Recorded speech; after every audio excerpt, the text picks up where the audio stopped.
Então, vamos lá. Pessoal, primeiramente, boa noite. Eu quero agradecer aí a presença de todo mundo. Agradecer o convite que eu fiz também, a presença do Luan aqui hoje. Agradecer por ele estar aqui, por ele ter aceitado. Hoje a gente também tem uma outra presença aqui que acredito que alguns já devam saber, ou se não, a grande maioria. É que a gente tem um novo chapter leader para o Virtual Pass. Então, a partir já do começo desse mês, não era somente eu como chapter leader, a gente tem agora também o Murilo, que é lá de Portugal. Ele é brasileiro, mas ele mora em Portugal. Então, como Virtual Pass, a gente preza por divulgar o conteúdo em países da língua portuguesa e basicamente a gente estava divulgando muito aqui no Brasil e pouco para os demais países.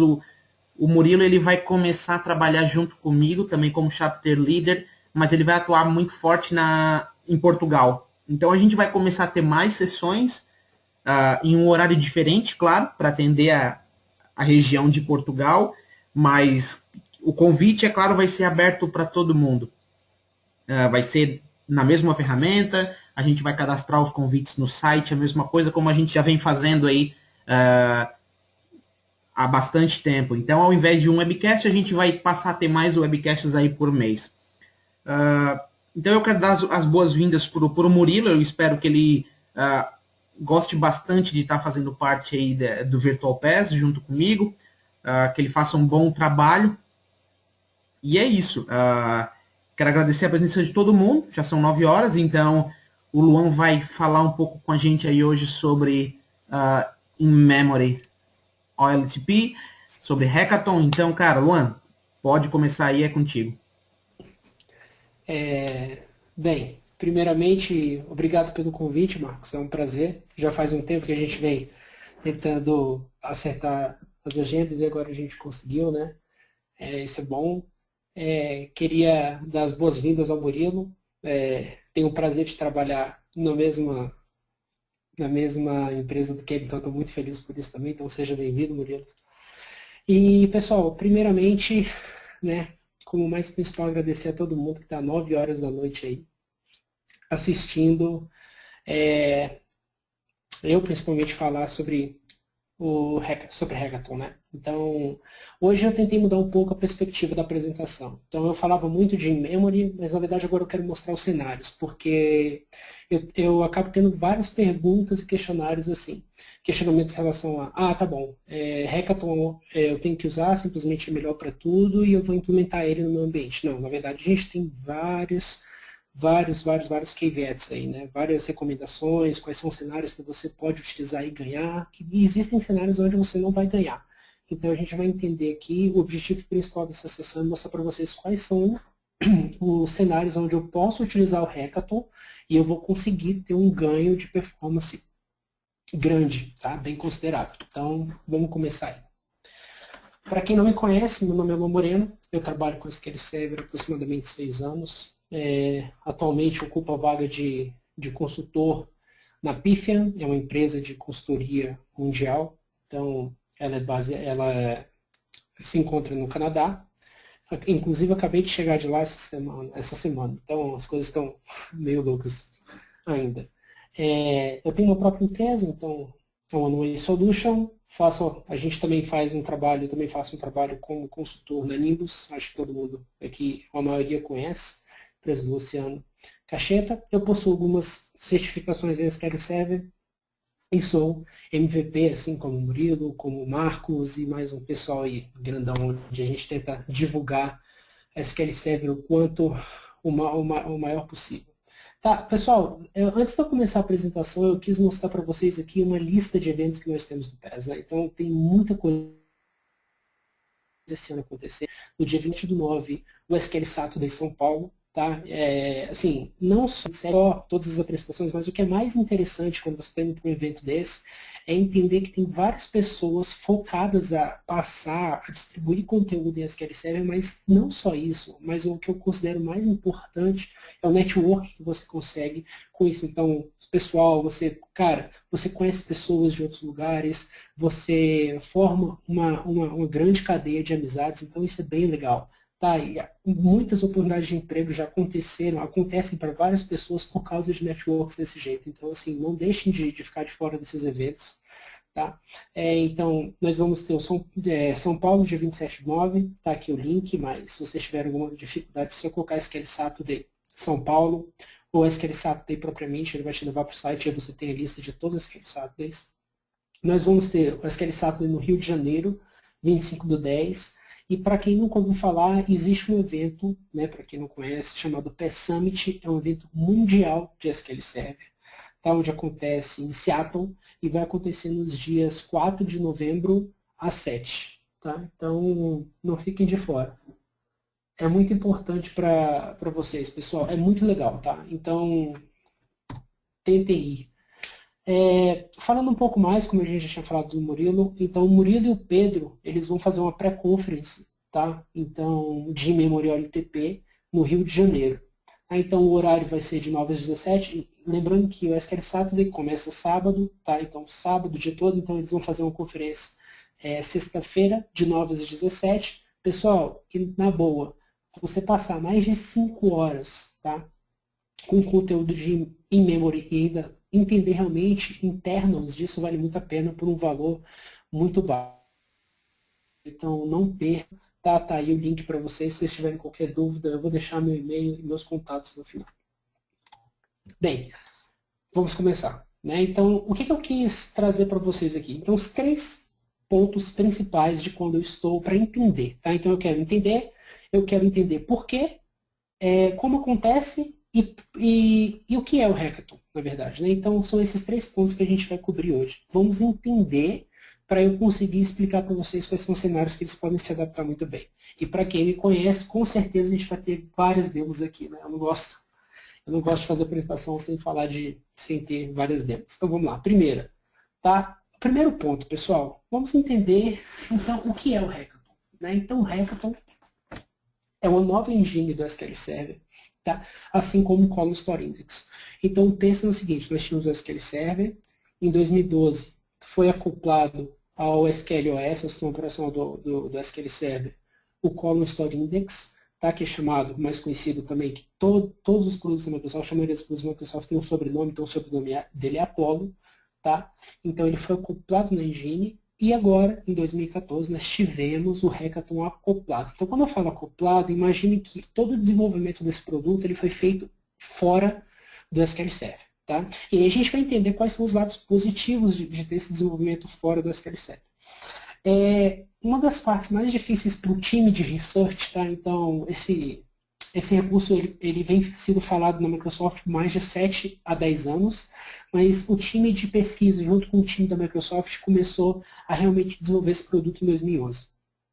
Tá? E aí a grande dificuldade do time não era nem em relação ao desenvolvimento dele em si, do produto em si, tá? Mas sim a dificuldade de integrar ele dentro do SQL Server, para ser totalmente transparente. Tá? Então nós temos aí outras marcas, então Oracle, SAP, que também tem a introdução de memory, só que os outros utilizam uma outra engine, um outro local para isso. O SQL Server não, ele é totalmente integrado com o produto, então ele é transparente para quem está utilizando, no caso a gente. Tá? Então, outro ponto muito importante é entender o seguinte, quando eu falo,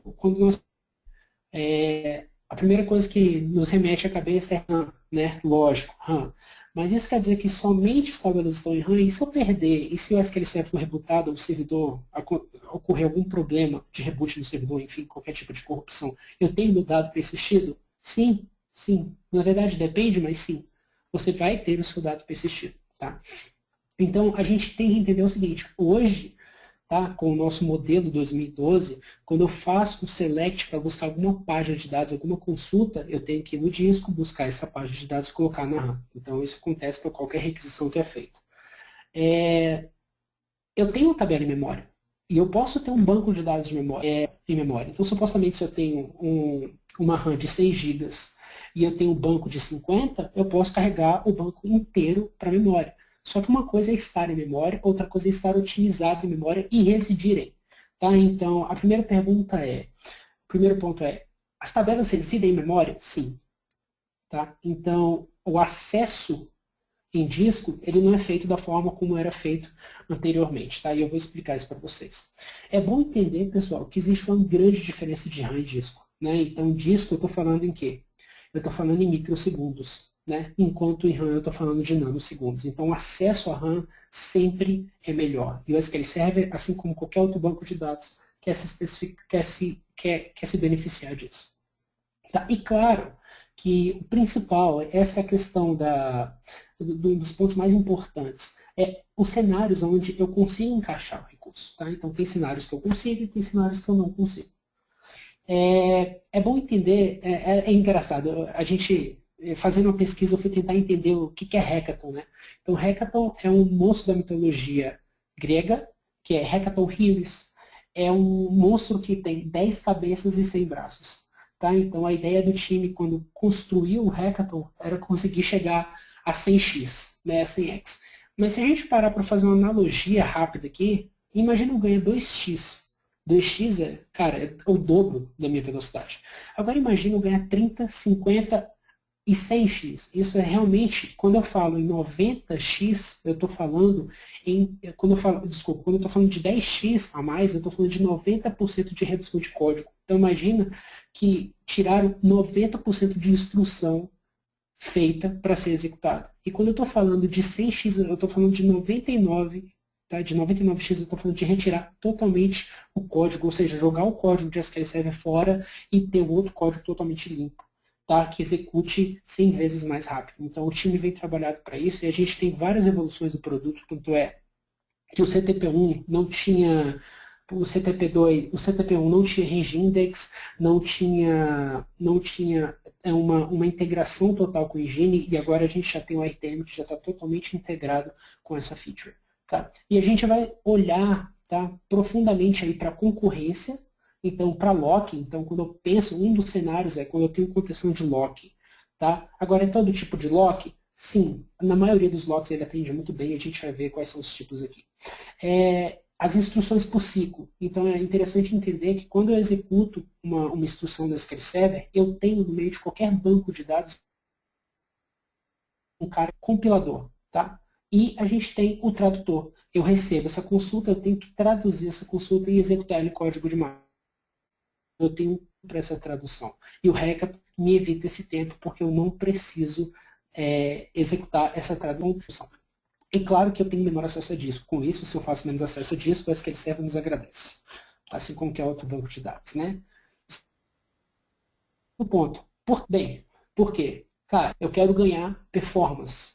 Tá? Eu tenho um banco de dados de missão crítica, onde eu tenho milhões, eu tenho uma tabela com milhões de valores, onde essa tabela é acessada, onde eu tenho várias requisições por segundo, eu acabo tendo problemas de lock, problema de latch, eu tenho demora, minha consulta é lenta, né? Então eu quero ganhar performance. Então eu consigo chegar de 2 a 50, tá? Então tem um caso muito legal da Bwin, que é uma empresa que foi a primeira empresa a realmente colocar o Hackathon dentro do banco de dados deles, eles ganharam 46% de performance, tá?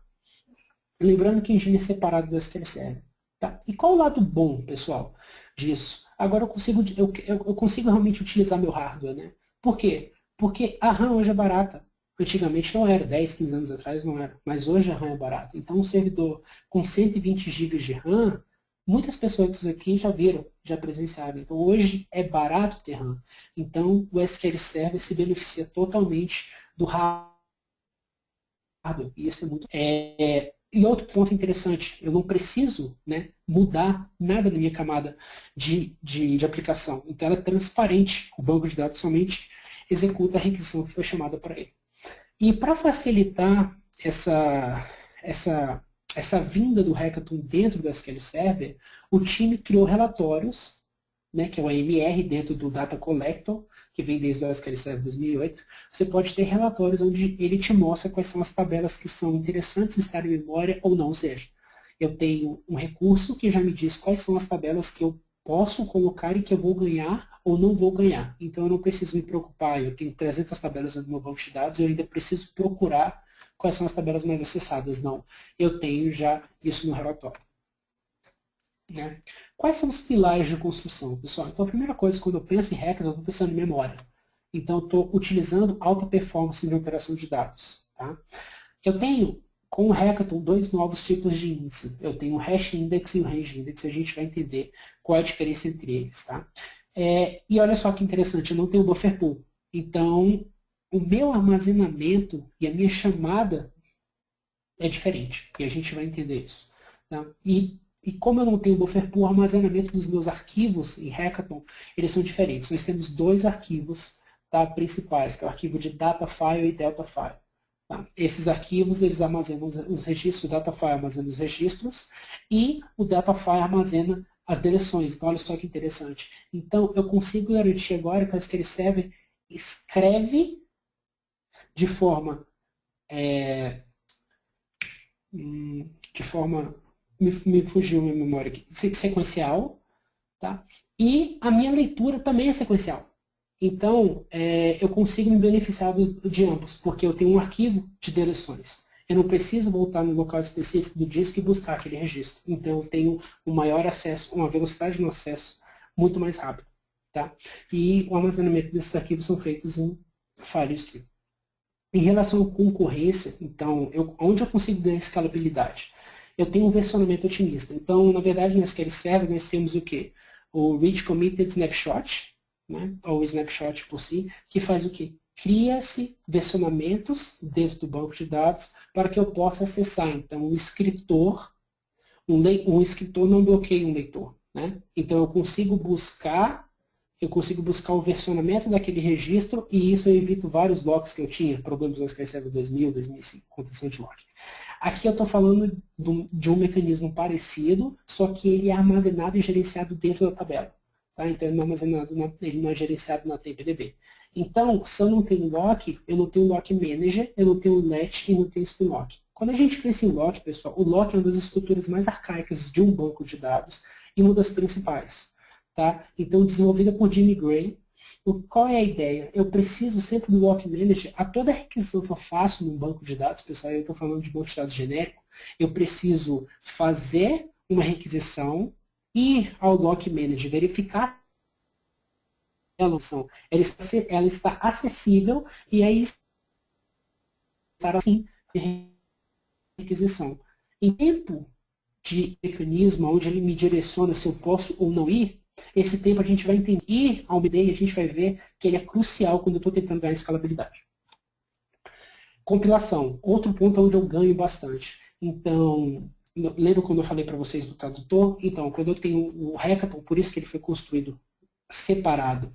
Quando eu crio alguma estrutura no Hackathon, uma tabela, quando eu crio banco de dados, existem DLLs que são compilados e colocados no código C. Então, não preciso ter o tempo de compilação. Com isso, eu consigo ganhar, só de ter esse tipo de não tradução feita, eu consigo ganhar 2x a mais, de 2 a 3x a mais. Então, a minha velocidade ela é maior ainda. Então, não só ganho em relação à integração, eu não só ganho em relação à concorrência e memória, mas eu ganho em relação à compilação também.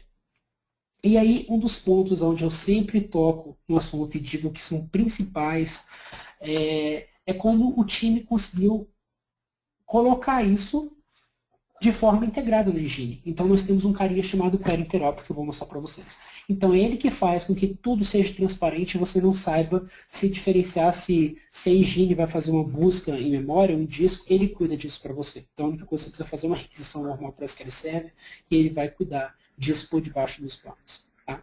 E aí, interessante também que é totalmente integrado com o Resource Governor, com produtos de alta disponibilidade, com Backup Restore, e com o Always On. Então, hoje eu consigo ter o Always On com o Hackathon totalmente integrado. Tá? Lembra que eu estava falando para vocês com o Interop? Então, olha só. Quando eu recebo uma requisição, pessoal, notem que eu tenho um parser, onde eu recebo essa consulta, e aí, basicamente, como que acontece? Eu recebo essa consulta, busco essa minha informação dos arquivos de data file e retorno. Né? Então, esse seria o cinza claro. Quando eu estou falando do azul escuro, eu estou falando dos componentes que foram adicionados no Hackathon. Então, quando eu faço uma pesquisa no Hackathon, eu tenho o Query Interop. Então, o Query Interop percebe que essa é uma tabela de memória, e aí ele não vai mais no meu componente existente que eu tinha. Ele vai no meu storage engine, onde está armazenado o file group específico e busca esse registro lá dentro. Tá? Só que eu tenho duas formas de acessar tabelas em memory. Tá? Isso é um ponto muito interessante. Eu posso acessar a tabela pelo query interop, por um select normal, como eu posso acessar a tabela criando uma storage procedure nativa. E a gente vai ver a diferença entre storage procedure nativa e storage procedure compilada, que existem diferenças entre elas. Então, a compilada é a que nós temos, né, e a que foi adicionada é a nativa. Então, em vez de eu passar pelo interop e fazer toda essa conjunção de puxar os valores, de fazer parse, bind, estatística, verificar como a gente tem hoje, eu passo pela procedure e aí é onde realmente eu consigo ver o grande ganho de performance que eu tenho no SQL Server utilizando o Hackathon. É quando eu consigo criar uma procedure compilada nativamente e eu acesso direto tabelas de memória. Tá? E o terceiro ponto, que é onde a gente vai realmente cavar aí e entrar especificamente, é como isso funciona, na verdade, né? Então, a primeira coisa, uma opção do banco de dados. Então, a única coisa que você precisa fazer é o quê? Simplesmente você tem um file group específico para isso. Então a única coisa que você tem que fazer é adicionar esse file group e escolher o local onde esse file group vai ser colocado e criar o seu banco de dados. Quanto realmente parece. Então é só criar um banco de dados com um file group Memory Optimized Data, e aí você já tem um Hackathon. Um ponto muito interessante de ter o in-memory dentro da SQL Server, pessoal, um dos pontos que mais chamou a atenção de todas as outras empresas, é que eu consigo escolher quais tabelas e quais não estão em memória. Tá? Então eu consigo falar dentro de um banco de dados que tem 300 tabelas, há 5, 6, 7 tabelas que vão estar em memória e as outras não. Isso é um ponto muito interessante. E para a opção de tabela? Para a opção de tabela, eu tenho dois tipos. Tá? Então, eu tenho um esquema e eu tenho um esquema em data. Quando eu estou falando de esquema, o que eu estou falando? Eu estou falando o seguinte, olha, SQL Server, eu criei a minha tabela em esquema. Então, se por acaso você for reiniciado ou houver algum tipo da instância separada, o servidor ser iniciado, quando eu rebootar o SQL Server e iniciar ele novamente, eu não vou ter nenhum dado lá dentro. Tá? E a gente vai ver que existem alguns cenários interessantes onde você usa esquema, mas o que a gente mais utiliza é o esquema em data. Por quê? Eu quero garantir que eu consigo guardar o metadado e também o dado. Então, nós utilizamos o esquema em data. Então, são esses dois tipos que nós conseguimos. Tá? Por eu ter que ser criado por DLL, lembra lá que eu crio uma DLL, essa DLL é criada e eu coloco ela separadamente, por ser uma engine separada, então eu não consigo fazer o alter de uma tabela. Então, isso é um dos pontos muito importantes. Não imagino que eu tenho uma tabela, eu criei essa tabela em memória, mas eu não criei ela corretamente. Eu vou ter que dropar essa tabela e criar ela novamente. Tá? Então, é muito interessante que na hora que você está fazendo o design de criação para colocar tabelas em memória, se houver algum problema, eu tenho que dropar, recriar e recarregar novamente. Tá? E aí tem alguns pontos que eu não consigo ter ainda nessa versão. Eu não tenho foreign key e a minha primary key ela somente é cluster. Isso é by design, tá, pessoal? Eu só consigo ter relação a isso. E muitas pessoas falam, cara, mas se eu não tenho foreign key, como eu consigo garantir agora qualquer relacionamento? Vou trazer uma forma bem interessante para vocês, que eu tive o prazer de implementar no cliente e o ganho foi extraordinário. Tá? Lembra lá que eu falei de dois tipos de index e o range index. Né? Então vamos ver rapidinho. Então, nós temos o hash index nada mais é do que eu recebo um valor, quando eu recebo esse valor na consulta, então select, asterisco from, where, id igual a 100, ele pega esse 100, existe uma função que traduz esse 100 para um hash. E aí, essa função me direciona para o que a gente chama de bucket, que é o count, que é um balde. E dentro dos baldes existem os meus valores ordenados. Tá? Na verdade, eles não são ordenados, né? Existem esses meus valores dentro do bucket. Então, eu recebo o valor, transformo isso numa função e pesquiso. Tá? O que a gente realmente sabe para aqui, falando de estrutura interna, de link crawling, alguns que a gente pode ter. É interessante a gente saber que quando eu estou querendo fazer equalidade, então igual a 100, igual a 300, igual a José, igual a 2010, eu utilizo o hash index. Então ele é ótimo para equalidade, para valores iguais. Ele já não funciona legal para quando eu estou trabalhando com outros tipos de pesquisas, de range, de menor ou igual, de not in, de between, ele já não funciona legal. Porque eu não consigo saber em qual eu tenho que ir e o custo de acesso é muito maior. É interessante perceber que a minha página agora ela é diferente. Por quê? Porque agora, olha só, imagina que eu tenho o meu em cima do nome. Então, olha lá que o meu balde, o meu bucket count é o 4. Então, vamos supor que o cara quer acessar Jane. Então, ele faz uma pesquisa, esse valor é traduzido e leva ao específico onde ele está. E essa linha em memória, eu tenho que é o tempo que esse registro existente dentro dessa minha tabela. Então, por que eu tenho o timestamp e ele do lado está do 50 até o infinito? Porque eu posso ter vários versionamentos desse registro. Lembra lá que eu falei para vocês do versionamento?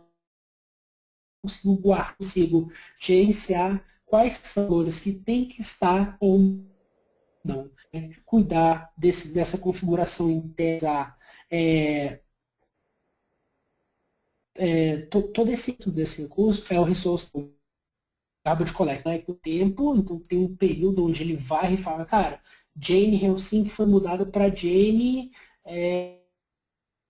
Alagoas, valor antigo, então ele vai ser excluído porque eu sei que não tem nenhuma transação que utiliza ele, eu vou ser colocado outro. Então repare que eu tenho todo o controle de versionamento dentro da tabela. Tá? Então eu não preciso utilizar a TempDB. E eu acesso somente um local específico na memória. Outro Jane Helsinki ele é um ponto excelente, então a gente já começa a notar que tem vários pontos onde eu consigo ganhar, mas esse é um dos mais interessantes. Né? Então olha só, imagina que eu falo para imagina uma pessoa fala para vocês o seguinte: eu posso criar 5 índices não clusters e todos os índices não clusters vão ser por quê? Porque eu só tenho um ponderamento memória. Então olha só, se eu tenho Greg e Jane Helsinki, eu só tenho o quê? Eu só tenho um ponderamento para onde está esse registro. Então, e sei onde eu tenho que chegar. E lembra lá que eu falei dos índices para vocês? Todas as operações de índices que são feitas, então quando eu vou criar um índice, quando eu tenho fragmentação do índice, eu não tenho isso no Hackathon. Então quando eu crio um índice, ele é criado na hora que eu subo a SQL Server. Então ele é reconstruído em memória. Tá? Então quando eu reinicio a SQL Server, ele morre e ele é reconstruído logo em memória. Com isso eu consigo sempre ter maior versionamento, eu não preciso mais ter meu problema de rebuild, de reindex, igual eu tinha anteriormente. E aí olha só que interessante, se eu tenho um outro hash em cima de, por exemplo, cidade, eu só tenho o quê? Ponteiramentos por registro. Então, se eu acessar pelo hash de name ou acessar pelo hash de city, eu consigo chegar no mesmo registro porque todos são covers, porque eu tenho só ponteiramentos para onde está realmente aquele valor alocado em memória. De index. Esse foi adicionado no CTP2, graças a Deus. Por quê? Porque nós tínhamos um problema seguinte, cara, o hash index ele é ótimo para equalidade, beleza. Mas e se eu quiser fazer, por exemplo, um range de valores, por exemplo, data, né? Como que eu range faço? Então eu sofria com problema de performance e aí era um dos pontos onde o cara falava, cara, mas o hackathon não é legal. Sim, não, realmente, quando eu quero pesquisar range no hash index não é legal, mas no range ele é ótimo, porque é uma estrutura de B plus 3 agora estendida para a memória.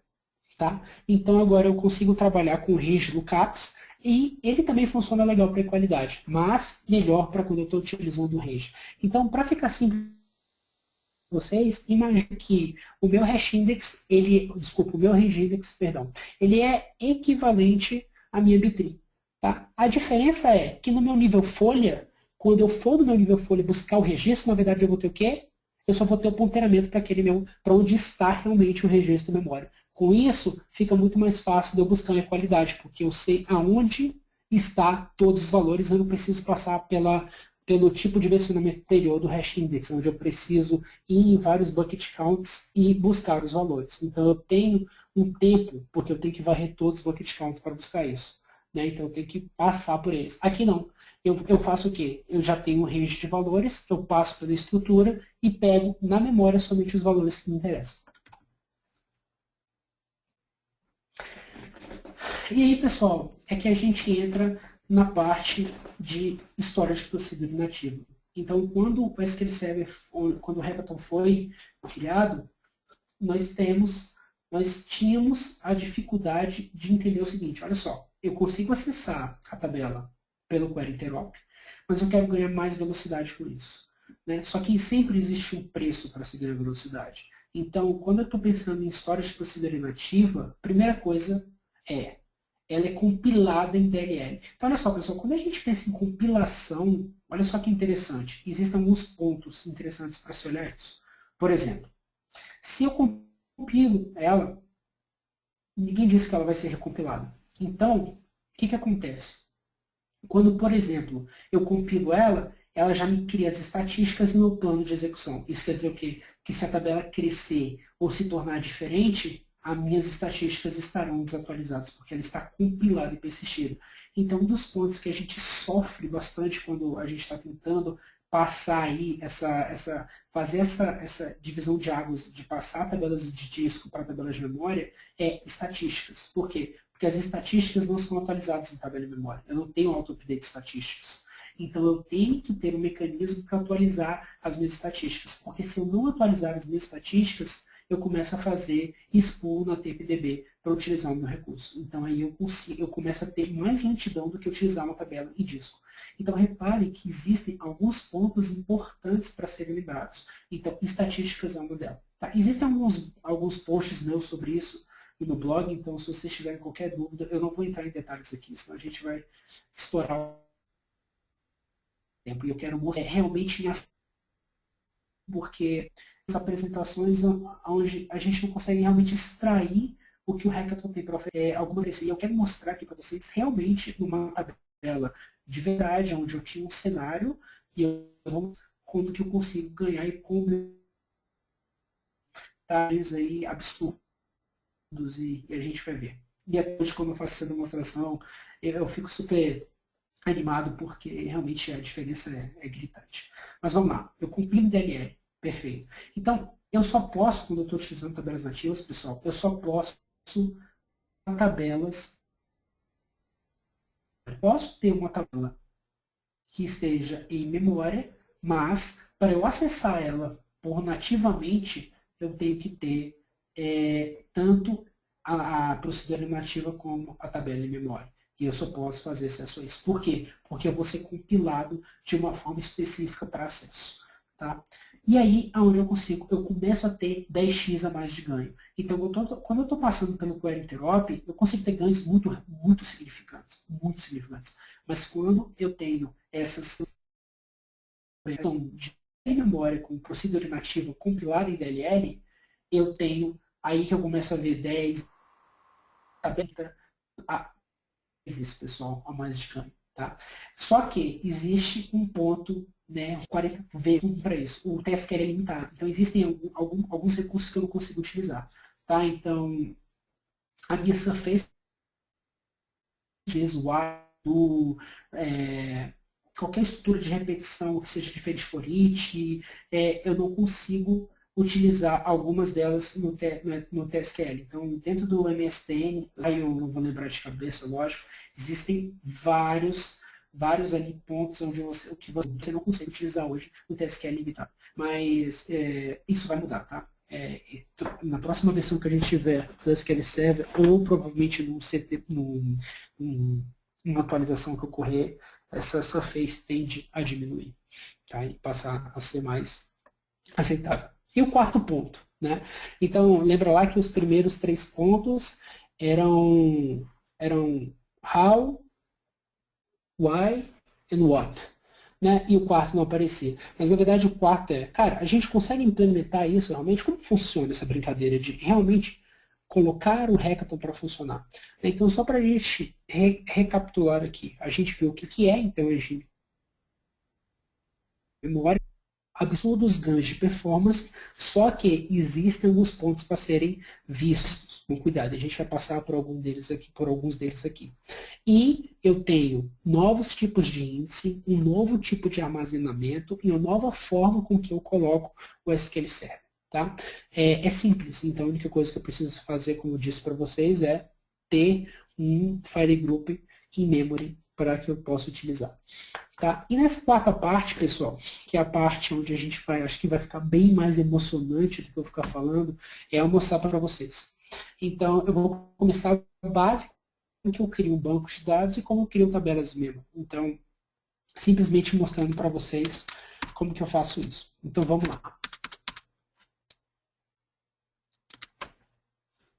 Beleza. Então, primeira coisa, como que eu crio, né, uma tabela em memória? Então, pessoal, simples, né? Então, eu tenho o meu arquivo de dado, como eu tenho normalmente no SQL Server.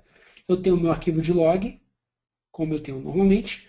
E a única coisa que eu fiz é adicionar um file group, e ele contém o quê? Memory Optimized Data. Tá? E aí eu sei que eu tenho o SQL Server configurado em memória. Tá? Eu tenho esse banco de dados em memória. Então, para a gente dar uma olhada, então se a gente vier aqui na instância e dar uma olhada em Memory Atendimentos, que foi a tabela, o banco de dados que a gente acabou de criar, tá? Existe aqui o seguinte, ó, eu tenho o meu file group, tá? Que eu realizei a criação, e olha só o tipo que ele é, e em file group eu tenho aqui embaixo, ó, memory data, e eu tenho quantos? Você pode ter vários arquivos divididos, e aí a gente pode trabalhar com os arquivos, com analogia, com a mesma coisa que a gente está trabalhando com file groups, tá? A mesma coisa. A diferença é que esse é um file group mesmo. Tá? Então, a única diferença é que agora eu permito ter tabelas de memória. Tá? Perfeito. Então, eu tenho um banco de dados. Então, se a gente der uma olhada aqui, eu criei esse cara em tape dados. Então, vamos dar uma olhada como que fica a estrutura desse cara aqui. Então, tape dados. Então, tá aqui, FG e Memory DB Atendimentos. Então, é uma pasta onde eu tenho sequencialmente os meus arquivos. Então, aqui, se a gente fosse olhar um pouco mais para dentro, quando a gente cria uma tabela, eu tenho o endereçamento desse cara, onde eu consigo ver a DLL aqui dentro, qual é a tabela, e eu consigo ver qual o código que foi criado no DLL. Tá? Eu não vou entrar em detalhes aqui para vocês, mas é aqui onde fica o meu arquivo de data e o meu arquivo de delta. Tá? Onde eu consigo ter um maior acesso ao disco. E eu consigo me beneficiar das leituras e escritas sequenciais. Tá. Perfeito. Então, eu tenho a configuração do SQL Server, do meu banco de dados. Agora, eu vou criar a minha tabela. Tá? Então, não muda nada. Tá? A minha criação create table normalmente. A única diferença é que eu estou agora vendo o seguinte, olha, ID sequence. Então, isso aqui é uma sequência. Então, eu começo agora a ter o cuidado de analisar quais são os campos que eu vou utilizar range index e quais são os campos que eu vou utilizar index. Então, isso é um dos pontos mais importantes. Na hora que você está construindo a tabela, é entender qual é o índice apropriado para aquele campo. Então, nesse caso aqui, eu tenho um índice. Quando eu utilizo só num cluster, pessoal, numa tabela em memória, e como eu sei que essa tabela tem memória aqui, ó, o if memory optimizer on durability schema and data. Então, eu estou falando que a durabilidade dessa tabela é esquema, o metadado e o dado. Então, o que, que eu estou falando com isso? Se o SQL Server for reiniciado, ou se qualquer coisa acontecer, eu tenho minha tabela. Como ele faz isso? Pessoal, log. Então, eu tenho um arquivo LDF, e esse arquivo LDF faz o mesmo papel, ele é totalmente integrado. Então, se eu gravo, se eu faço um completed, então quer dizer que eu tenho esse valor persistido no disco. Tá. Só que a persistência de uma tabela em memória é muito mais rápida que uma tabela em disco, que a gente vai ver aqui. E isso é um ponto bem interessante. Tá? Eu não vou entrar em detalhes aqui, mas vou mostrar para vocês a velocidade que é, como fazer isso. Tá? A gente pode depois ter um outro webcast, se o Frécia deixar aí, se a gente estiver interessado, a gente pode agendar para falar um pouco de estruturas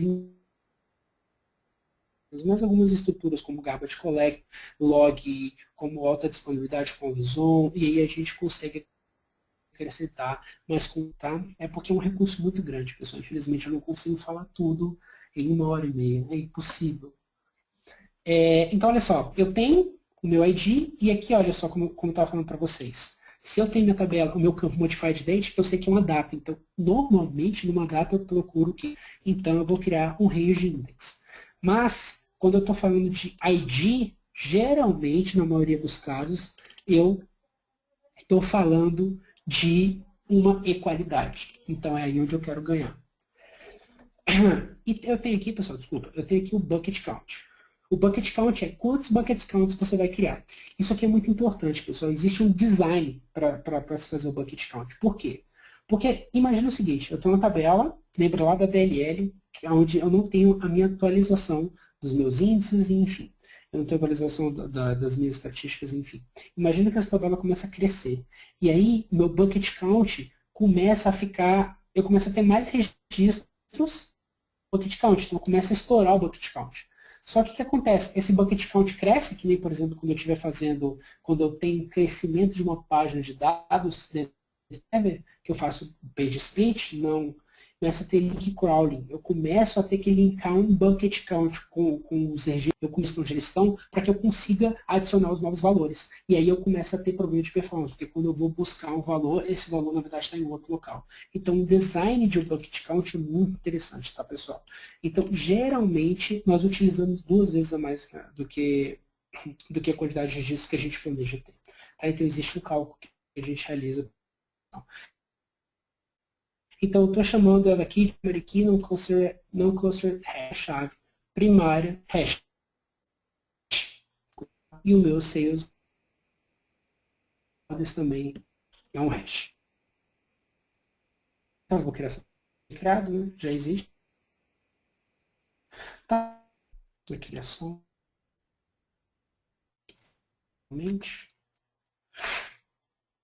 Ops. Ah, ela já está sendo eu já sendo referenciado no que eu tenho.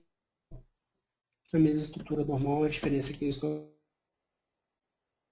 acrescentando e eu tenho esse meu if na tabela para garantir que essa tabela é otimizada em memória e que ela é durável.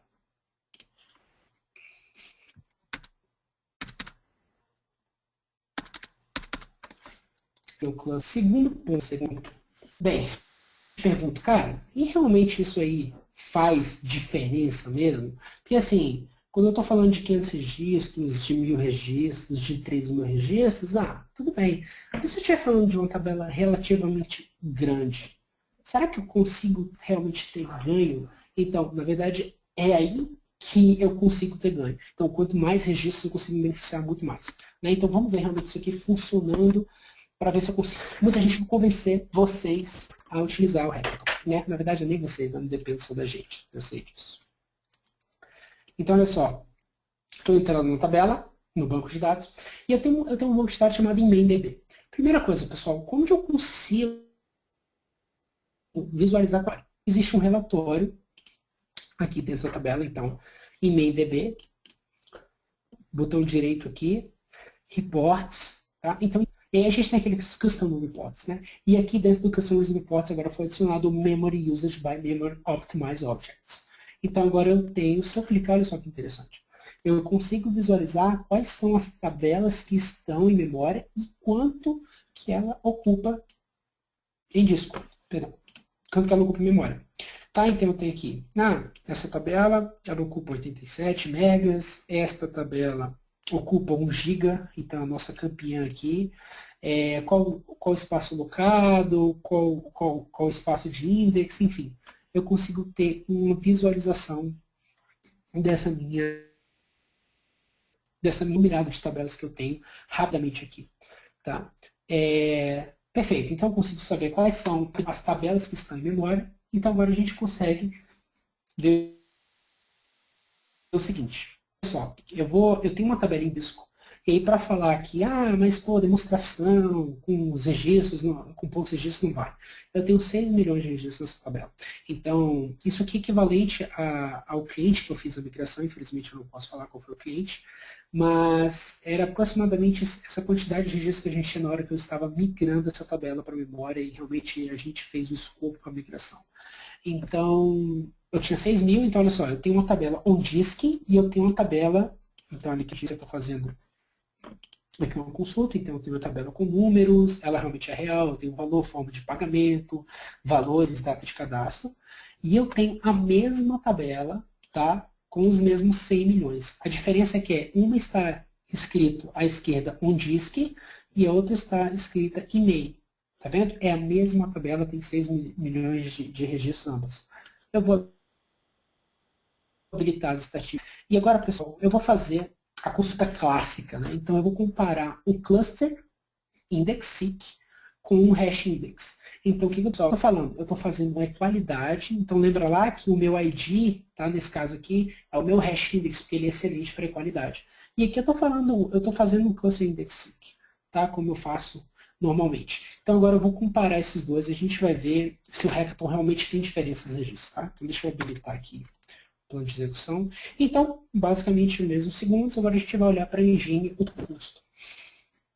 Pessoal, acho que eu confesso para vocês que a primeira vez que eu isso, eu acho que eu fiquei um tempo em êxtase, né? Porque a única coisa que eu fiz é saber que aquela memória, que aquela tabela era interessante você colocar na memória, realizei a migração, e como que eu fiz essa migração? Pessoal, olha só, no ServSpec do desculpa, no ServSpec 2 não, perdão.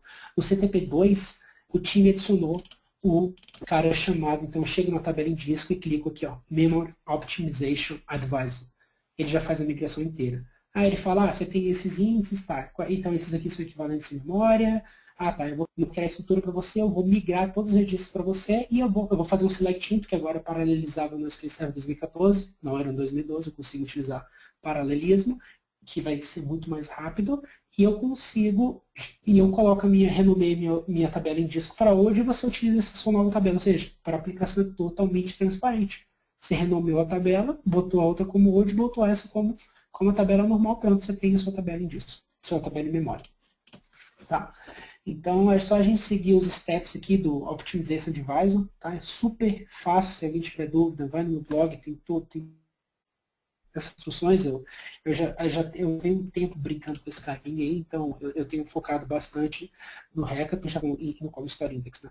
Então, perfeito. Então, a gente viu que foi 99 contra 1, né, meu Deus? Acho que quando eu vi isso pela primeira vez, meu Deus, nossa. Então, aqui eu estou fazendo um SIC, tá? Perfeitamente. E aqui eu estou fazendo um SIC também. Só que estou fazendo um SIC e aí no Story já tem o quê? Memory Optimizer. Tá? Então, essa é a diferença entre eles. Deixa eu só ver se eu consigo achar aqui, pessoal, só um minuto.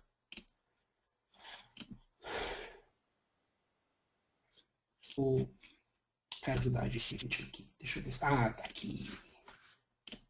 Excelente. Eu sei como que eu consegui ficar sem ele.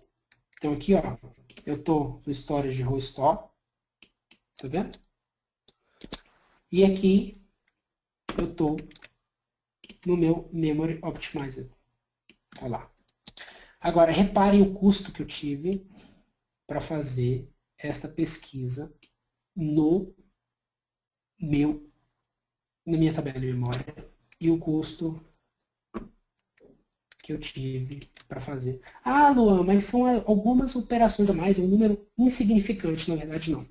Essa quantidade de acesso de I/O e de CPU, ela é extremamente importante quando eu estou querendo ganhar o que? Escalabilidade. Então, na verdade, a diferença é muito significativa. Tanto é significativo quando você começa a ver uma parte muito interessante.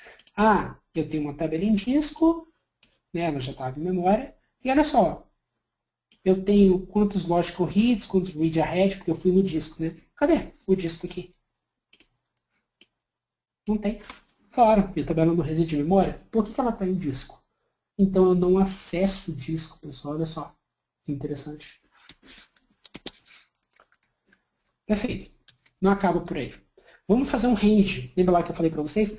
Então, assim, eu escuto muito isso. Mas eu coloquei um hackathon e não funcionou. É ruim. Não funciona. Cara, na verdade, olha só. Vamos lá. Eu tenho a tabela em disco, onde eu vou fazer um range. Então, eu vou fazer um cluster index seek. Minha seletividade alta. Né? Então, eu fiz um seek. E agora eu quero fazer essa mesma consulta no hackathon. Mas lembra lá que eu falei para vocês que o range index no ID não é interessante para a equalidade? Opa, desculpa, pessoal. não é interessante para equalidade? Olha só, está demorando, olha só aqui. Opa, foi. Olha lá, 0 contra 100. Aí o cara fala, ué, mas Hackathon é o que há. Na verdade, olha só, eu estou tendo meu custo da minha tabela. Por quê? Porque o índice de qualidade é interessante, o hash index é interessante para qualidade e não para range. Tá? Agora, se você quiser trabalhar com range, perfeito, vamos trabalhar com range. Olha só, aqui eu vou fazer um bitwin de uma data na minha tabela em disco, e aqui eu vou fazer um bitwin de data na minha tabela em memória, lembrando que o meu data cadastro é o range index. E aí agora, pessoal, agora sim eu estou falando de 100 contra 0. Agora eu estou falando de escanear esses valores e conseguir absurdamente o valor. Né? E aí tem muita gente que está aqui, cara, mas não vale, você está fazendo um SIC com o CAP. Eu vou mostrar para vocês que tanto faz aqui, o ganho realmente é esmagador. Então aqui eu faço vários custos de I/O, né? E aí é interessante, que você começa a olhar e você não começa a achar nenhum custo de I/O. Por quê? Você sei, disco. Minha tabela está 1,5 GB em memória. Né? Então, isso é um ponto interessante. Tá? Opa. Perfeito. Agora, um scan. Só que agora esse scan, eu quero forçar um scan, que agora eu quero tirar o quê, pessoal? Eu quero tirar o meu SIC como cabo. Né? Então, olha só. 95 contra 5. Eu utilizo paralelismo para me beneficiar, mas do mesmo jeito o meu custo estimado de I/O é muito, muito, muito grande. Reparem isso. O meu tempo de I/O. Né? Então, olha só, além de diminuir o acesso, imagine o seguinte, se eu tenho várias consultas que eu tenho 79,94 de custo de I/O, o meu I/O install dentro de um servidor provavelmente é muito grande. Né? Então eu começo a ter contenção e problema de memória, de disco, coisa que eu não tenho com o Record. Né? Então, olha lá, zero. Né? É qualidade. Com o meu range index é interessante? Eu ainda consigo ter, olha lá que legal. Lembra que eu falei? O range index é interessante, porque ele também é interessante para a qualidade, porque eu acabo tendo uma árvore parecida como uma B plus tree. É quase exatamente igual, só que endereçado em memória. Então, o meu ganho ainda continua sendo muito grande. Tá? Por que eu estou mostrando vários tipos aqui, pessoal? Para vocês notarem o seguinte, depende. Tá? Depende do índice que você criou, depende de como você vai utilizar. E outra coisa, reparem que todas as consultas eu estou utilizando o asterisco. Né? E olha lá, tem algumas consultas que eu estou utilizando o asterisco, acontece o quê com o meu índice primário? Ele tem que fazer o quê? Círculo CAP ou escanear, quando a seletividade é muito baixa. Né? Então, coisa que eu não tenho que fazer aqui. Outra coisa, quando eu crio um índice, isso é um dos pontos mais importantes, e eu acredito que eu passei por esse problema, tá? A documentação tinha um ponto lá bem baixo, e conversando com os caras, com o time de produto, com o pessoal. Quando você cria o range index, você escolhe a ordem do índice. Então, lembra lá quando a gente estava utilizando o índice cluster no cluster, no nosso SQL Server on the Box, como a gente fala, eu estou utilizando o quê? Tanto a ordem ascendente como descendente, abre aspas, fecha aspas, não deve fazer diferença. Nós sabemos que existem alguns casos que o otimizador, né, ele não, se a gente criar com tipo desk, por exemplo, eu posso ter alguns problemas de paralelismo, pelo menos no SQL Server 2012, eu não sei como está isso no SQL Server 2014, aí só o Fabiano realmente para falar isso para a gente, porque ele é o cara de otimização. Né? Ou o Lute também, então, mas isso não está na ponta da língua para mim. Mas, olha só, quando eu crio o meu range index, com order ou não order, reparem que aqui ó, foi 95 contra 5. Só que a minha ordenação, eu não tenho ordenação aqui. Reparem que agora eu vou fazer uma ordenação ascendente. Por quê? Porque eu criei o meu índice ascendente, então olha só, estou ganhando 1 contra 99. Só que, pessoal, olha só, eu criei o índice ascendente, mas geralmente a gente pesquisa, não ascendente, a gente pesquisa descendente. Então é interessante criar descendente, mas eu criei ascendente. Só que olha só agora, eu vou fazer uma pesquisa descendente. E olha só o que acontece comigo. Olha isso aqui. 73% de sorte. Claro que ele ainda consegue ser esmagador dentro de uma tabela em disco, mas olha só, eu tenho sorte ali custando 73. Por quê? Porque na hora que eu crio um range index, eu tenho que especificar, na maioria dos casos, né, pessoal, eu vou especificar aí decrescente, né? Porque é interessante pegar o último registro. Só tomando água, pessoal. Perfeito. Então, esse é um dos pontos, tá? Esse é um dos pontos muito importantes. Então, sempre utilizar a minha ordem, tá? E não esquecer disso no range index. Perfeito? Legal. Terceiro ponto, internos, né? Existem alguns pontos aqui para se tocar no internos, mas o que eu quero mostrar para vocês é o Resource Governance. Por quê? Numa conversa muito interessante com o Kevin Farley, que é um dos caras que fez o design disso e que criou realmente a parte de acesso de storage engine do SQL Server, enfim, ele falou que esse era um dos recursos mais importantes para quando você está utilizando em memória, mas há 8 meses atrás eu não consegui entender isso muito bem, mas hoje eu entendo. Por quê? Você não vai querer, assim, como que você consegue mensurar o crescimento das suas tabelas de memória? Como você consegue? Por exemplo, você tem 10 gigas e suas tabelas estão ocupando 2 gigas hoje. Perfeito. E daqui a pouco, há 3 meses, está ocupando 10. Cara, mas está ocupando toda a minha memória que eu tenho. Isso quer dizer o quê? Eu começo a ter a pressão das tabelas que estão em memória, porque elas têm prioridade em memória, porque elas residem em memória da tabela, e as tabelas que estão em disco, mas que têm que ser carregadas em memória. Então eu começo a conflitar, eu acabo tendo conflito de interesses, né? E eu não consigo controlar o meu pool.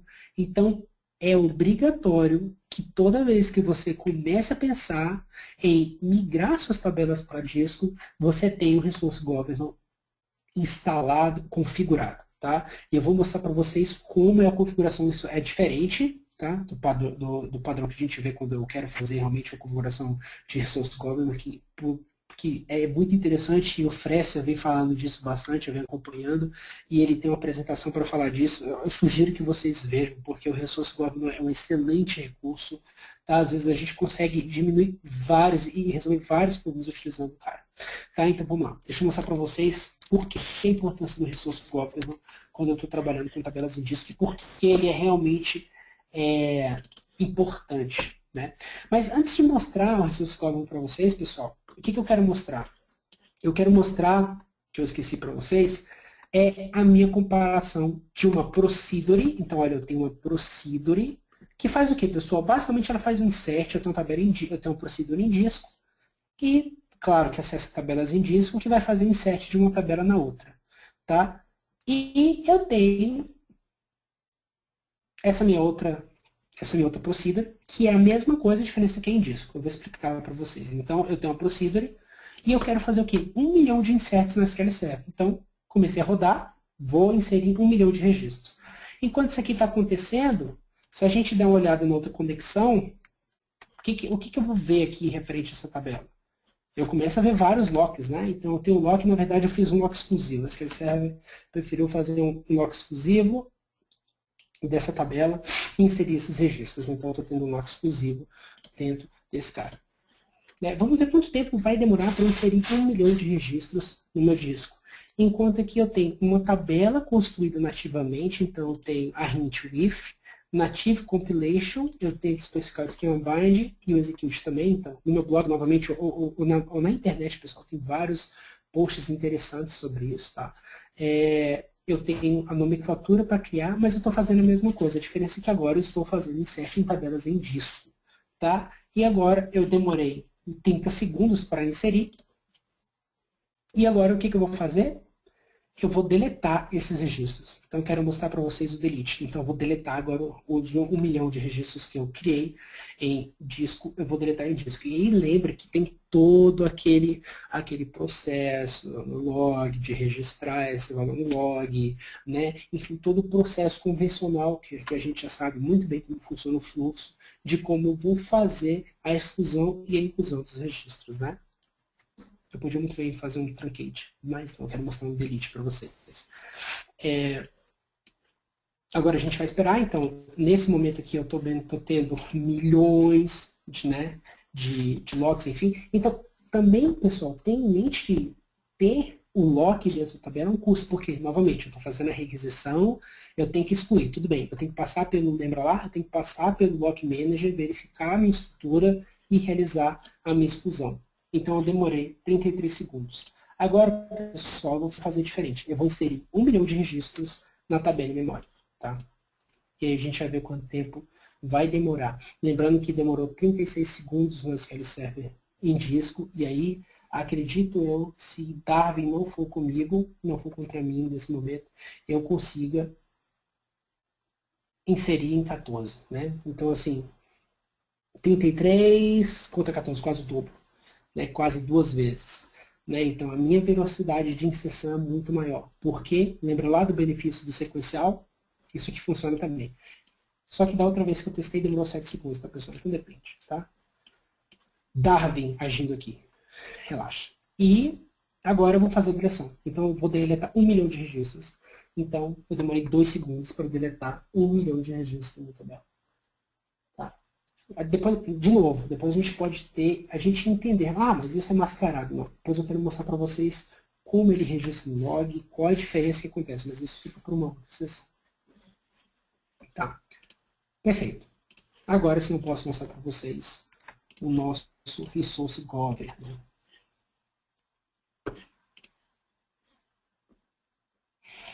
Perfeito, vamos lá. Então agora eu vou conectar numa outra instância que eu tenho. Legal. Eu vou criar um banco de dados aqui. Então, vou ver se ele já está aí. Ele não tem aqui, provavelmente. Eu vou criar. Claro, um banco de dados memória contains memory mais data default. Perfeito. Agora, olha só que interessante, pessoal. Estou criando agora de uma outra forma. Lembra lá que eu tinha especificado embaixo? Agora estou especificando primary key, no cluster hash index with bucket count. Qual o meu outro índice que eu quero. Né? O outro índice na minha coluna de modified date, então eu quero um range index, porque eu estou trabalhando com data. E aqui, lembra que era interessante fazer o quê? O order by dele, né? Então, se você quiser desk ou ASCII, geralmente a gente utiliza, nesse caso, desk. Tá? Então, eu vou criar essa tabela. Olha lá. Repare que a criação de uma tabela em memória geralmente demora um pouquinho mais que uma tabela em disco. Por quê? Porque é pior? Não, é porque eu estou compilando em DLL. É diferente. Então, eu já tenho que produzir todos os meus cálculos, eu já tenho que produzir as minhas estatísticas, os meus planos, para que eu possa já persistir isso direto. Eu vou configurar a memória do SQL Server, da instância para 1 GB, 1.5 GB. Tá? Vou verificar se eu já tenho esse ponto configurado só para me certificar. Tá? Então, olha só, o que eu vou fazer? Eu vou pegar e vou inserir 30 mil registros numa tabela em disco. Tá? Simplesmente isso. Desculpa, de uma tabela em memória. Então, eu tirei de uma tabela em disco e inseri 30 mil registros numa tabela em memória. Então, reparem que a partir desse momento, quando eu inserir, o que eu consigo ver? Eu consigo ver dentro do banco de dados, eu consigo em reports, em memory, usage by memory optimized data. E eu consigo ver, cara, legal, eu tenho 16.65 megas, que é exatamente na tabela que eu estou falando. Né? Então, interessante. Se eu der uma olhada no meu pool do resource, eu tenho o quê? Cara, eu tenho 100% de utilização de tudo. Então, na verdade, eu não configurei meu resource column, então eu utilizo tudo. O que eu vou fazer agora, pessoal? Olha só que interessante. Eu vou criar um pool chamado Hackathon. Olha só que ponto legal. Eu vou especificar o seguinte, olha, eu quero 1% de mim, de memória, então eu pego 1%, e o máximo eu quero 5. Então, se eu tiver 100 GB, eu quero 5% de 100 GB. Tá? E aí ele já vai me calcular isso. Então, eu criei um pool onde eu quero que as tabelas que estão em memória residam dentro desse pool. E eu vou fazer o quê? Eu vou habilitar. Vou dar um reconfigure. E aqui é que vem o tchan do negócio. O que eu estou fazendo? Eu estou blindando, eu estou fazendo um bind desse database para esse resource pool. Então, eu estou falando, olha só, esse pool que agora tem 1% de memória mínima de 5%, eu vou atrelar ao RG e DB, que é o banco de dados que eu criei. Quando eu faço isso, olha só que legal, eu começo a ver que já tem um resource pool, agora tem um resource pool vinculado a esse database. Tá? E é simples de achar isso. Sysdatabase, você consegue saber resource pool ID se tem algum pool configurado para um database. Só que, quando eu faço isso, eu tenho que colocar o banco de dados offline e depois setar ele online. Espero que eu consiga setar online. A maioria das vezes eu não consigo, porque ele está utilizando mais de 1,5 GB da minha memória, e aí é interessante até ver esse erro.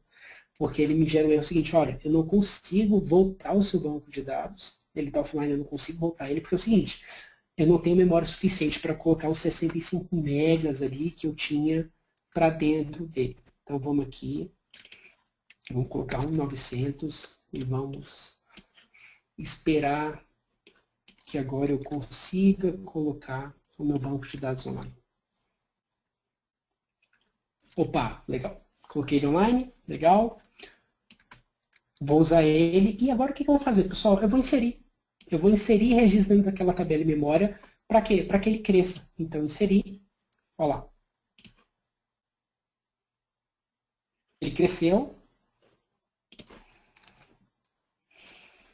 E olha só que interessante. Eu tenho aqui o meu pool e é onde eu tenho a seguinte informação. Olha só, amigão. Você usou 20 megas do que você tem, porque você configurou um pool com 5%, e o máximo que você pode chegar é 24 megas. Então, olha só, você tem 4 megas. Vamos ver o que acontece? Se eu tentar inserir mais, então eu vou tentar inserir mais valores aqui. Consegui inserir, tá? E o que ele me mostrou aqui? Olha, 21. O que eu queria mostrar para vocês, que eu acho que eu não vou conseguir mostrar, é quando eu excedo esse valor, tá? Seria tão legal mostrar isso para vocês. Ai, que bom. Que bom, olha só. Não tem memória suficiente dentro do pool do Hackathon para rodar essa consulta. Então você fala, cara, mas o que está acontecendo? Eu usei 21. Opa, desculpa. Eu usei 21. O máximo era 25, e quando eu executei aquela consulta, era mais do que 4 megas, então ele não deixa eu inserir. Cara, mas Luan, você está me dizendo o seguinte, então você está me dizendo que eu tenho uma tabela em produção, rodando, e que eu vou proibir com que seja inseridos registros? Sim, vou. Por quê? Controle. Por que controle? Porque se eu não controlar isso, se eu não souber o crescimento que eu tenho na tabela e como eu controlo esse crescimento, tá? Eu vou ter problema que a gente chama de problema de memória. Né? Então eu vou ter problemas de memória, então eu vou ter failing de memória, corrupção. Eu posso chegar a ter corrupção na minha memória e gerar problemas no SQL Server. Eu já vi SQL Server cair por causa disso. Por quê? Porque na verdade eu não tenho mais memória, mas eu estou tendo várias requisições para inserir e eu não tenho nada para me parar. E eu estou tentando competir com os meus recursos que eu tenho em disco. Então eu acabo tendo problema, conflitando acesso em memória e eu acabo tendo problema. Então por isso que a gente sempre configura o resource pool. Ah, mas eu quero inserir esses valores. Tudo bem, amigão. Então você vai lá e fala, não, agora eu quero usar, não é 5%, eu quero usar 80%. Ok, configurei o Max Server em memória agora para 80%, deu reconfigure. Se eu olhar agora, como que está? Ah, amigão, agora você pode nadar de braçada, porque eu tenho 21, mas agora meu limite é 424 MB de memória. Agora sim. Agora eu venho aqui. Opa, desculpa. Insiro meus registros. Pronto, perfeito. Inseri meus registros. Tá? Então, o ponto que eu queria mostrar para vocês, e inclusive, pessoal, quem precisar desses scripts, tá? No final eu vou deixar meu e-mail, só mandar um e-mail que eu passo os scripts para vocês, mas eu também vou publicar, tá? Vou ver com frequência se eu consigo publicar em algum lugar, se não, eu vou publicar no meu blog os scripts dessa apresentação. Então, vocês conseguem, com esse cara, configurar, tá? E configurar e consegue ter uma visualização de como isso funciona, realmente fazendo alguns testes no ambiente de vocês. Legal, então a gente viu que essa tabela cresceu de novo, olha lá que interessante, 22 megas agora, então aqui eu consigo acompanhar o crescimento gradativo das tabelas. Beleza. E agora, tá, eu entendi, agora a gente entende o quê? Eu tenho que controlar essas tabelas que estão no memória, tá? É necessário que eu faça isso. E agora, nos últimos 10 minutos de apresentação, agora eu acho que fica claro explicar para vocês quais são os cenários onde eu consigo utilizar o Hackathon. Né? Então, a gente tem 18 minutos aí, tá? Então a gente tem tempo. Ainda vou abrir daqui a pouco para pergunta, então perguntem, tá? Fiquem à vontade. O Fresser vai abrir para pergunta daqui a pouco. Alguns cenários. Primeiro, lock. Então, quando eu tenho contenção de lock, tá? Onde eu tenho vários lock. E aí, assim, quando a gente fala, cara, seu servidor tem problema de lock. Qual servidor não tem problema de lock? Né? Então, acho que essa é a primeira pergunta. Quando eu estou trabalhando com alta, com servidores de missão crítica, todos aparentam ter contenção de lock. Ah, mas quer dizer que tem contenção de lock para colocar o hackathon? Não, olha só. Existem vários cenários para que a gente precise visualizar e adaptar. Né? Então, existem cenários que seria muito interessante e tem cenários que não. Então, a gente precisa ver caso a caso. Tá? Mas, lock é uma das perspectivas quando a gente vê no servidor e a gente não consegue tratar. Tá? Não imagina assim, eu vejo o plano de lock, tá bom, vou colocar o hackathon e vai funcionar. Não. Existem várias formas de como você trata lock, né, pessoal? A gente vê aí, desde a SQL Server 2000, tendo que lidar com esses tipos de problema. Então, não é agora porque você vai pegar simplesmente colocar o SQL Server 2014, comprar licença, gastar uma fortuna e colocar o hackathon e talvez ter problema. Não. Né? Então, é caso a caso, como eu falei para vocês. Mas, quando você vê lock, é um dos caras que brilha os olhos para que, se você já tem configurado, então foi o caso da Bwin. A Bwin particularmente tinha um problema de lock, de contenção de lock, que é uma empresa que recebe milhões de aquisições por segundo, e eles já tinham particionado a tabela, file group, otimizado índice, configurado paralelismo, cost threshold, já tinham feito várias configurações e ainda continuavam tendo problemas de contenção. Então, aí sim, cara, Hackathon, eles foram um dos programas do TAP, que é um programa da Microsoft, onde antes de ser lançado o recurso, eles colocam dentro de cliente para ser disponibilizado, e aí eles começaram a trabalhar na ferramenta. Segundo, Shock Absorber. Tá? Esse cara eu vou explicar para vocês, e foi uma das saídas que eu tive para quando eu estava trabalhando com Foreign Key, manter relacionamento, enfim, foi bem interessante. Lembra lá que eu falei para vocês que tem dois tipos, então eu tenho tabelas em schema e eu tenho tabelas em schema and data. Então quando eu estou trabalhando com schema é interessante utilizar, por exemplo, num processo GTL, onde eu estou carregando meus registros, estou tirando da minha fonte e colocando no meu DW, no meu stage, eu posso utilizar uma tabela para carregar milhões de registros, que seja uma tabela grande, e eu não preciso persistir nada em memória. Desculpa, nada em disco. Então, quando eu coloco o esquema e não boto o schema data, eu não preciso registrar nada no arquivo de log. Por quê? Porque eu sei que se a SQL Server for iniciado, eu posso simplesmente carregar de novo os valores. Claro que para read, write, scale, né? Então quando eu quero escalabilidade, e é o que eu falo para vocês, quando eu quero escalar o SQL Server, então quando eu tenho 30, 40, 50 mil requisições por segundo, tá? Então eu começo a ter que escalar. Né, eu começo a ter gargalo de escalabilidade, porque a requisição chega e ela tem que esperar, por quê? Porque já tem várias outras requisições sendo executadas, por quê? Porque elas estão passando pelo mecanismo de lock manager para verificar qual tabela está alocada, qual tem acesso, qual não tem, e daí pegar, fazer essa requisição das que ele serve e retornar para o cliente. Então esse é um dos problemas que a gente tem. E claro que o Always On plus Hackathon, né? Então eu tenho aqui configurado, isso eu não consigo mostrar para vocês agora, mas a gente pode depois ter uma sessão de weight types de Always On com Hackathon, algumas coisas que eu já dei investigada de como a gente implementa. Eu não tive prazer de colocar em nenhum cliente ainda o Always On com Hackathon, mas né, daqui a algum tempo com certeza. Lock, tá? Então, se eu tenho lock, se eu sofro de LET, e aí é bem mais específico, né? Se eu sofro de LET ou sofro ainda mais de spin lock, esse sim é um cara onde eu vou olhar atentamente. Por quê? Porque provavelmente eu tenho o quê? Milhões, não milhões, né? Mas milhares de acessos ao mesmo tempo, e aí eu começo a ter contenção de lock em estrutura interna das que ele serve, e aí se eu tenho um hackathon eu não preciso mais fazer isso. Tá? E para block, né? Bem, olha só que interessante.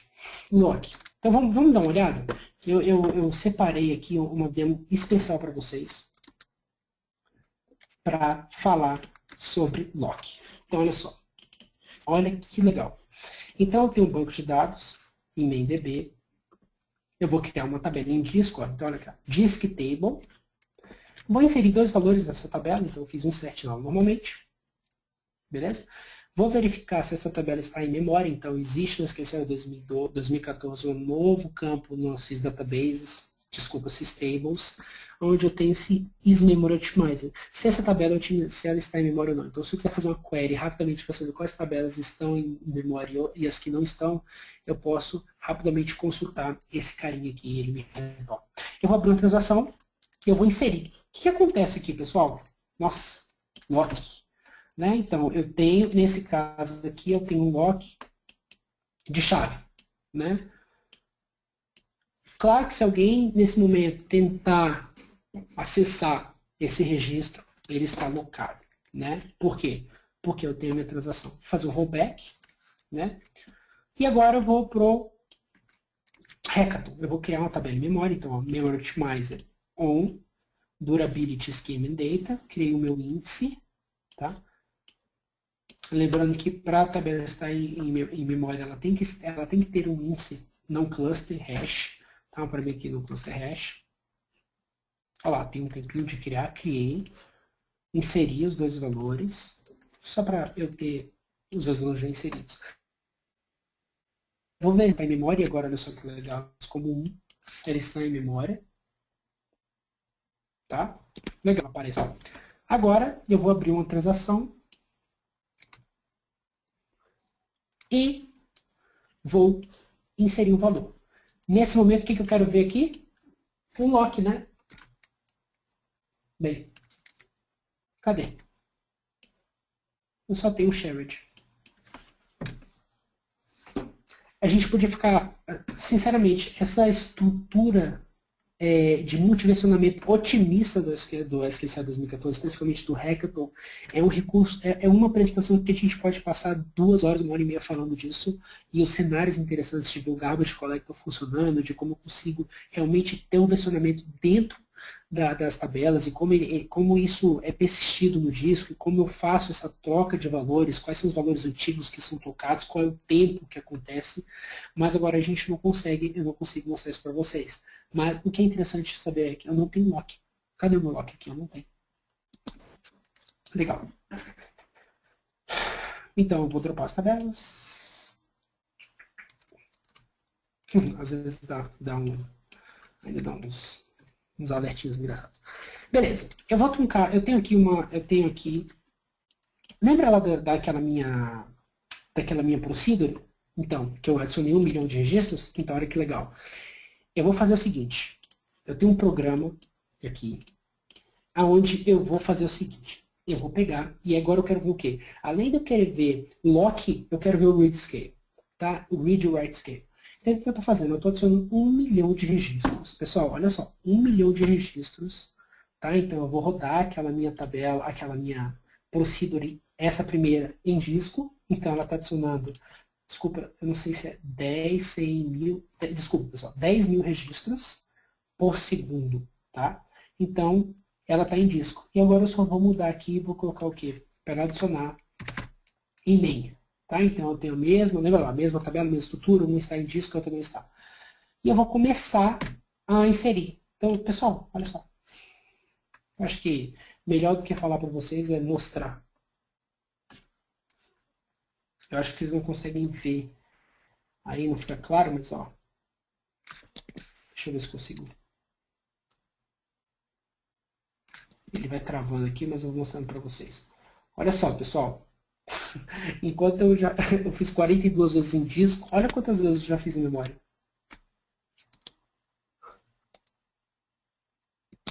Tá? E aí, olha só que interessante. E eu estou continuando inserindo. Se eu der uma olhada aqui, eu tenho algumas requisições, a mesma requisição parada.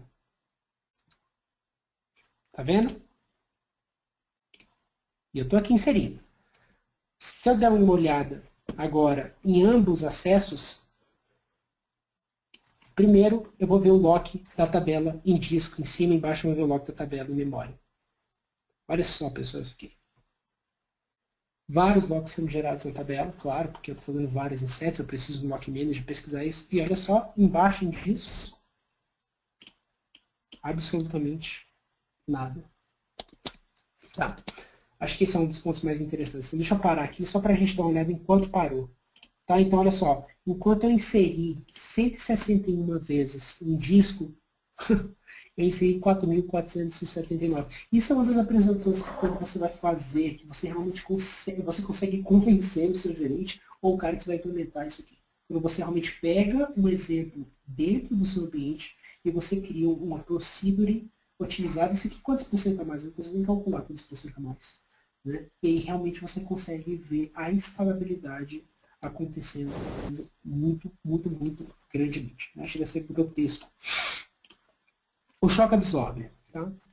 Já estamos acabando, já, tá? 3 minutinhos. O choque absorbe é uma estratégia para que a gente consiga manter o relacionamento, mas receber. O que é o choque absorbe? Tá? É, é absorver o choque. O que é isso? Eu tenho várias requisições acontecendo por segundo. Né? E aí eu vou ter lock, eu vou ter problemas. Não, eu não quero. Eu quero ter uma tabela em memória que recebe esse tanto de requisições por segundo.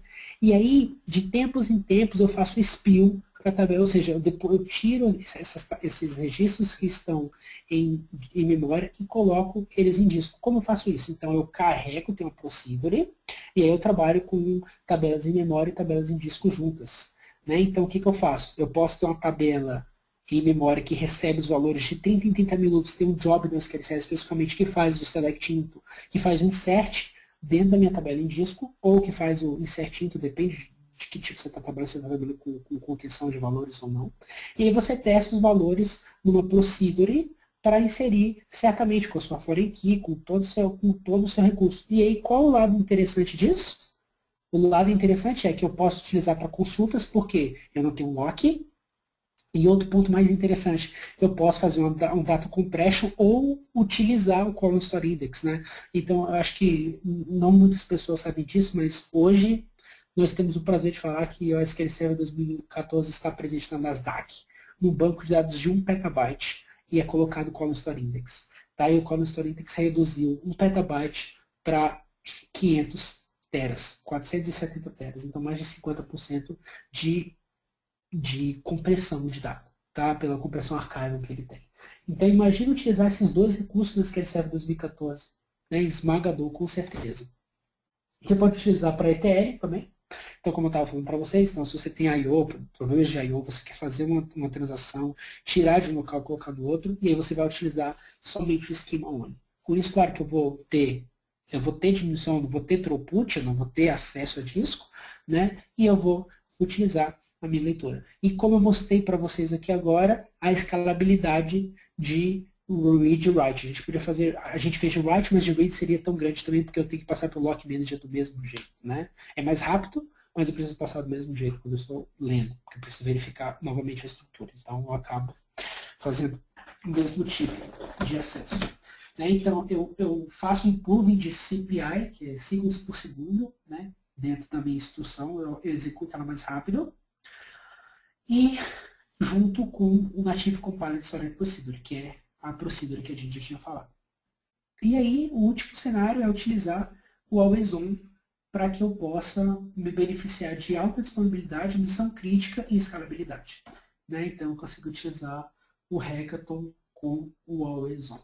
Então, só para recapitular, pessoal, e deixar claro para vocês quais são os cenários que são legais para que eu possa, realmente, se eu já fiz todos os tipos de otimização, se eu já sequei wait stats, se eu já fiz performance counter nos servidores, se eu já analisei, se eu já fiz performance analysis of log, enfim, se eu já fiz todos os tipos de investigação, se eu já utilizei consulta, eu ainda continuo tendo uma requisição gigantesca por segundo hoje com esse SQL não consegue dar vazão e eu acabo tendo lock, esse é um cara ótimo. Se eu quero utilizar tá, o mesmo conceito de lock, mas eu quero receber esses tantos de transações e quero ainda persistir isso dentro das minhas tabelas relacionais, eu utilizo uma tabela para receber em memória, que ele vai absorver o choque, e depois faço o spill para o disco, ou seja, transmito esses registros para o disco.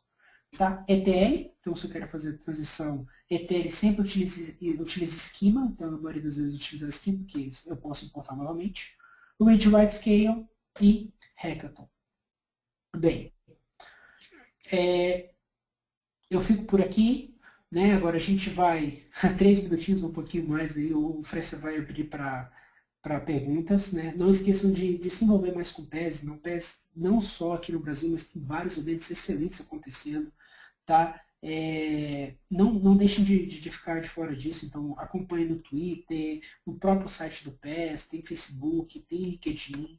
Então, sempre que vocês quiserem acompanhar eventos e o que está acontecendo aí na comunidade, um bom lugar para vocês olharem, com certeza o PES. Tá? Eu deixo aqui o meu e-mail e o meu Twitter, então quem quiser, tiver dúvida, qualquer coisa, pode mandar e-mail, tá pessoal? Eu costumo responder e-mail, até porque meu trabalho especificamente é responder bastante e-mail. Então, eu acredito que o Fresco aí passa todas as coisas. Pode e-mail direto, a maioria das pessoas aí também, Murilo, o pessoal que está aí. Então, e-mail, eu sempre estou respondendo e no Twitter também. Então, são os dois canais que eu olho bastante.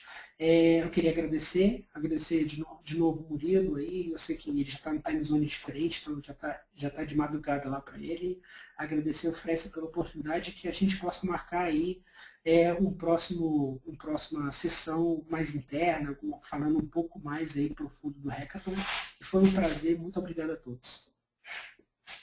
Pessoal, se alguém tiver alguma pergunta, vocês podem fazer aí. Se alguém quiser abrir o áudio também, pode ficar à vontade. Tem uma pergunta aqui do Igor para ti, Luan. Ele pergunta em um exemplo do Hackathon, se ele tiver 100 gigabytes de tabelas em memory, em uma única base de dados, no caso de um restart, o recovery dessa base de dados só vai terminar após esses 100 GB estar em memória? Ótima pergunta. Ótima pergunta. Isso é um dos problemas que a gente tem, que é inevitável acontecer. Tá? Então, quando eu estou fazendo, não necessariamente 100 GB, tá? Mas eu tenho um tempo a mais de recovery sim. Por quê? Porque eu tenho que carregar toda a minha estrutura, eu tenho que fazer o rebuild de todos os índices, eu tenho que realizar toda essa passagem para a memória. Né? Mas existe um recurso da SQL Server que já veio, não só da SQL Server, sistema operacional, né? Que é Instant File Initialization, você pode procurar por aí, que ele vai agilizar esse restart do SQL Server para você, e aí o seu ganho é bem significativo nesse caso. É respondido aí, Antônio?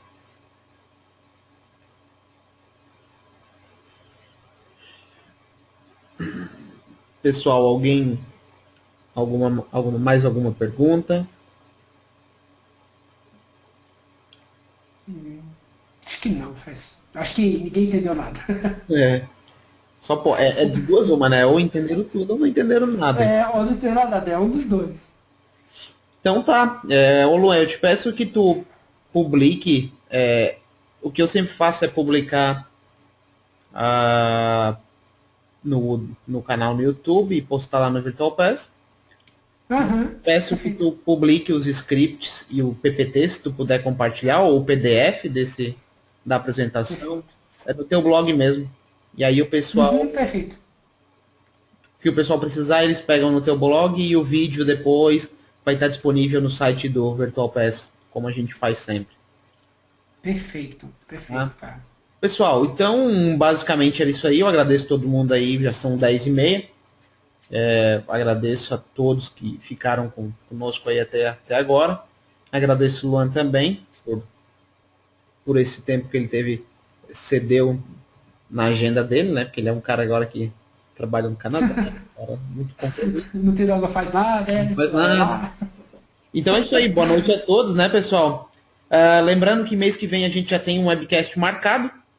Então eu vou passar mais detalhes aí no meio do mês. Eu faço uma postagem no blog, anuncio nas redes sociais. Então vocês vão estar recebendo aí o próximo assunto. Se alguém tiver interesse em palestrar também no Virtual Pass, pode entrar em contato comigo, por Facebook, por Twitter, ou pode entrar em contato também através do Virtual Pass. Lá vocês têm como entrar em contato com a gente.